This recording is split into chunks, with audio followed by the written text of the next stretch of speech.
just a moment ago for a chat with our Sal Palantonio. All right, Shane, what were your final talking points to your football team about to take on the Pittsburgh Steelers? Obviously, we're going into a hostile environment. We know that, but play complementary football and be just relentless for 60 minutes was the message.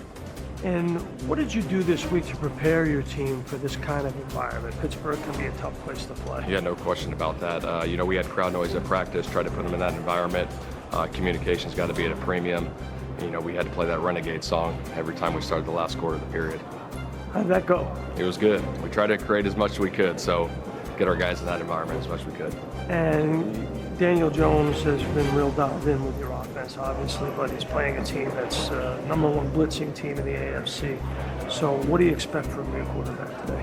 Do what he's been doing. He's been playing unbelievable for us. Take care of the football, take completions, and we got our shots. Take them if we got them. If not, check it down. Keep the sticks moving. All right, thanks for your time. Thank you. Sal Palantonio getting it started early. Steelers have lost 2 straight, and with the Ravens winning Thursday, this is a massive game in Pittsburgh. According to our analytics, the Steelers have a 64% chance to make the playoffs and 51% to win the division. If they win, if they lose, it's down to 42% for the playoffs, 35% to win the division. Off that tough loss, it has been a big week in Pittsburgh. You can spend a lot of time talking about your ills, but the true fixes come in stadiums. And so that's why sometimes I'm somewhat hesitant to respond to the how do you fix it question. Is there a way to rally the troops in your mind? I don't know if we need to do that. I think you got to stay the course. You don't get credit for trying hard. We're not in the try hard business. Our fight is about production and producing. Rex Ryan said this defense looks old now. I think he said looks like it fell off the cliff. What's your response to that? I don't really worry about it. I'm worried about the guys in the room, worried about attacking it, trying to get better. If I paid attention to all of that, I think I would have too much on my plate. Rex gets a shout out in the press conference there. What is your... That's what happens when people don't have the guts to use their own name. That's fine, use mine, because I do have the guts. And I'm going to say this, Greeny. Yeah. This defense is old. It's expensive, the most expensive defense in the league. Yeah. And they might be the worst defense in the league playing right now. They are the worst that are playing today because Dallas plays on Monday. So I'm just telling you, their defense is absolutely atrocious. And last week before the game, I'm like, are you kidding me? I go, what Flacco did against you, wait till Jordan Love carves you up. Yes. And what he do, hit 20 passes in a row. And Jordan Love's a good quarterback, but this defense is awful. They contribute as well. Let me just stay on the defensive side of the ball here, because I listened to a lot of coaches and a lot of players throughout the course of the week. A lot of them go in one ear and they go out the next because some of them don't know what they're talking about. But when I listened to Cam Hayward, I listened to what he says. And he said some comments this week that I thought were very, very interesting. I want you to listen to him right now. You're not going to be perfect out there, but you got to keep fighting. And, I just think there's a lot of ball and, not enough fight on our side. That's where I get my ears go up and I'm like, what the heck's going on? This is Patrick Queen. Patrick Queen. So I started watching this film and this is what we're talking about. I know that you're faster than this. I know that you've got more effort than that to go there. And this is what Cam Hayward is talking about. I think Aaron Rodgers is wrong. You need to rally the troops. And Darius Slay,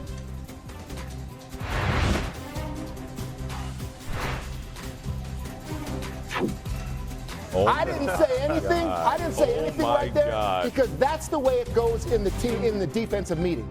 When you show a play like that, no one says anything. You see, that's why I took you in that right there. I didn't say a word because the D coordinator puts it on and just says, and Darius, you just watch it. You watch it and let everyone watch it, and everyone is just steaming from seeing it because you just try to pull somebody's flag at the goal line. And that's the silence, and that's the disappointment in the Pittsburgh Steelers defensive meeting room this week. Well, let me talk to my backer, my coordinator. All this talk about Pittsburgh, and we started the show out, you showed Aaron Rodgers. Let's talk about the last 2 weeks. You said they've lost the last 2 games. Aaron Rodgers, he's thrown 6 touchdowns over the last 2 weeks, so it's not based on the offense. The question I have for you guys, y'all sit up here and put film all up. Rick, Teddy, you went to the wall.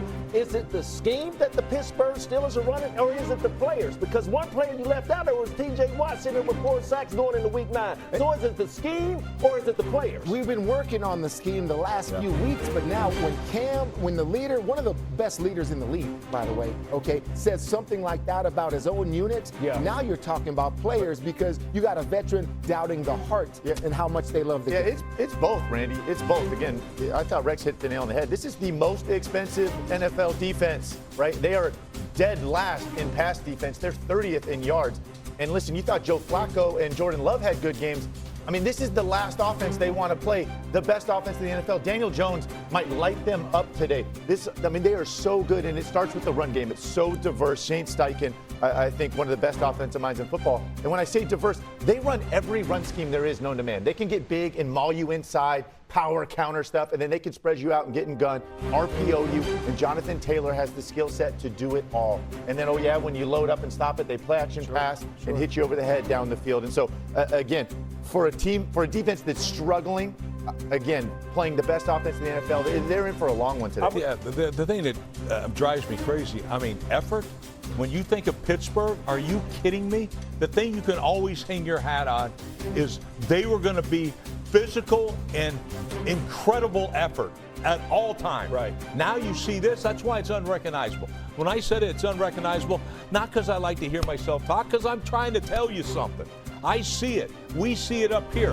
There have been error repeaters, which you never do. That's a poorly coached team when you commit the same mistakes over and over and over again. We see it constantly during games. The next week, the same damn things show up. So to me, it is scheme. It is, but more importantly, it's about attitude. It's the attitude. Pittsburgh, you could always be. You're a bunch of badasses. What the hell happened? What the hell happened? Real quick, let me say this. You talked about, we showed Coach Steichen talking to Sal Powell, and he talked about playing Renegade, their week of preparation. You see how calm and collective Coach was talking to Sal Powell? When you're coming in with the #1 rushing offense in all of football, and you talked about attitude, Rex, we're not talking enough of what that Colts offensive line is doing either. It's a must-see game. I want to see what this defense, led by T.J. Watt and Hayward, can they slow this offense down? I want to see it. Well, there are not better fans anywhere. Due to a hamstring injury, he missed 2 earlier in the year. Due to a knee injury, he's back tonight to try to help save Washington's season at a 3-5 record, facing a tough Seattle team and having to do it without Terry McLaurin, who's out again, possibly multiple weeks due to the quad injury that he aggravated last week. The Vikings quarterback J.J. McCarthy is getting ready to start his 3rd NFL game, and he's doing it in familiar territory, back in Michigan, against his former college teammate Aiden Hutchinson, who's fresh off his $180 million deal this week. Hutchinson will be chasing McCarthy as McCarthy tries to make his mark finally on the Minnesota Vikings. Keep in mind, it is very early in his career, and the Vikings are asking an awful lot of him. And in Cincinnati, Joe Flacco will be playing. Jamar Chase said this week he didn't even know that Flacco had a sprained AC joint in his shoulder because he looked perfectly normal at practice. Flacco will be out there 1 week after the Bengals' very disappointing loss to the New York Jets. They're going to have to find a way to beat the Bears to stay alive and relevant in the AFC North. It's up to Joe Flacco today in Cincinnati, Greeny. All right, so we got Flacco and we've got a lot of quarterback conversation. J.J. McCarthy will be talking a great deal about them, but the central focus in quarterback play today will be in Buffalo. We got Josh Allen on one side, Randy. We got Patrick Mahomes on the other. Well, let's take it there, man. Do y'all remember a long time ago when the Buffalo Bills was talking about, man, everyone eats in this offense? Well, Patrick Mahomes and them have found a formula when Rasheed Wright's coming back, but I just want to know what type of team the Buffalo Bills are coming on the field with. They have Shakir, they have Kincaid, they have Coleman. Who can you focus on? Don't just focus on James Cook, KC. Spread the ball around, Buffalo Bills. Remember when y'all said it. I'm not making this up. Everyone eats. It's going down in Buffalo. Mahomes, Allen, can't wait to see this one. Moss, we got another good one with the Colts and the Steelers. And, man, that mountain of that offensive line is coming right at you. Then through it comes Jonathan Taylor, #1 running back in the National Football League. Tough to stop against a Steeler defense that's going through some soul searching this week. How about some effort? How about some tackling? Big bounce back expected on the defensive side of the ball. Colts, Steelers, can't wait to see it. All right, well, let's go to Detroit. How about this? Vikings at the Lions, and this one is all about Vikings QB J.J. McCarthy back from a high ankle sprain. making only his 3rd career start. They let go of Sam Darnold. He's playing pretty good in Seattle. They had Daniel Jones in the building, only in the MVP conversation in Indy. What's it look like for the young QB? And on the other side of the ball, the Detroit Lions, fresh off a bye, and boy, can these guys run the football. Jahmyr Gibbs, maybe the most explosive back in the NFL. Oh, yeah, the guy named David Montgomery. These guys can put up points. Can the Vikings keep pace? We're going to find out. Man, I tell you, Falcons versus the Patriots. So this is a return to the 2024 draft class. Michael Penix and Drake May both get drafted in that class. Who's the better pro?